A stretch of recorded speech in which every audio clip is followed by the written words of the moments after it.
The fun thing about the uniqueness of this NFL offseason is that all the pro days just come up and it's like, ooh, this guy blew up, that guy blew up, instead of just the combine when everyone just blows up all at once, right? Thursday was Penn State's pro day, and everyone knew that defensive end Jayson Oweh, as well as Micah Parsons, was going to do the damn thing. And man, everyone knew that Oweh was going to be a physical freak, but he did one better.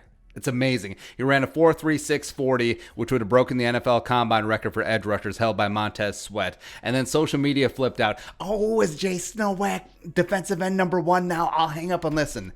Not quite. He's not quite there, because we knew that, yes, he was going to be athletic freak going in. That was the least of our worries. Like, oh, he's athletic, as opposed to he's only started 8 games and only played in 20 and had 0 sacks in 2020. All of that stuff. But Jayson is still an extremely high upside edge rusher, but still very raw, and nothing has changed. But it's easy to get excited about this kid, man. And the Danielle Hunter comparisons, they're there, man. They're there. We'll talk about it. Background: 22 years young, redshirt sophomore, which is sneaky old for a redshirt sophomore, which kind of concerning. 6'5", 257, former 4-star recruit from Blairstown, New Jersey, took his talents to Happy Valley, has only played in 20 games for the Nittany Lions in 3 seasons with only 8 starts, like we mentioned. Has a career 63 tackles, 7 sacks, 13.5 tackles for loss. Famously, es muy famoso, had 0 sacks in 2020 over 7 games, so we'll get into that. There's a reason. Pro Day.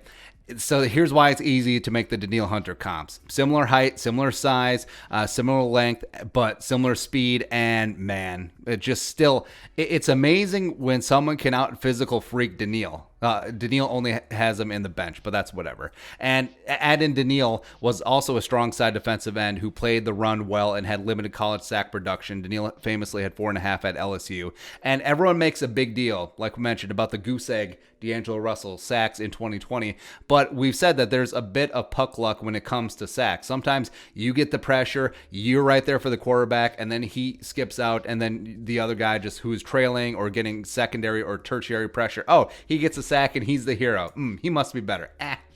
And we watch back some of his 2020 tape, and he gets pressure. He absolutely does, just through sheer physical skill. But then you saw a team scheme away from him, especially with Micah Parsons opting out of 2020. So Jayson Oweh was the big man in the front 7. So moving the pocket away from him, double teaming him, neutralizing him as best they could. And it could be a reason why fellow defensive end Shaka Toney had a really nice senior season and is going to be a pretty solid day 3 draft pick. But Jayson Oweh still has a career 13.2% pressure rate.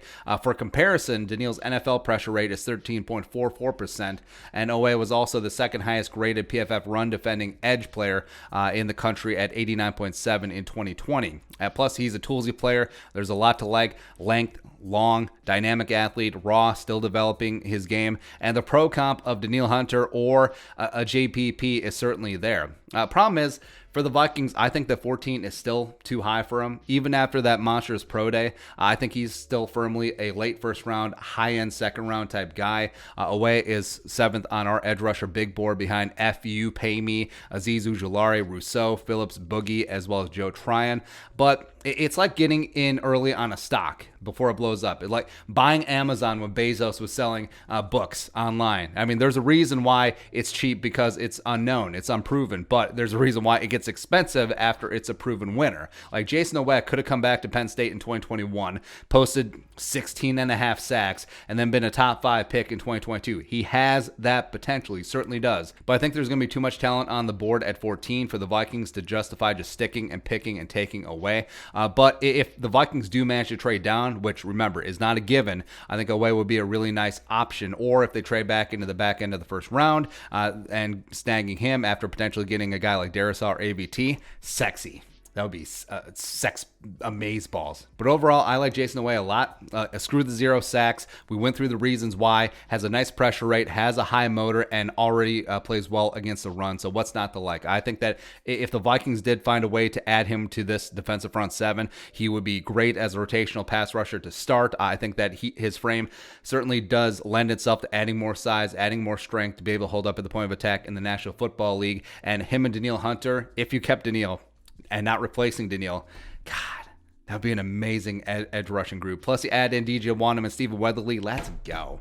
Let's get that damn thing going. But your thoughts, Jayson Oweh, Penn State defensive end, draft profile, let us know in the comments section below. Subscribe for daily Vikings takes. Want to support that work, post some in the Venmo. But until next time, Skol, production value.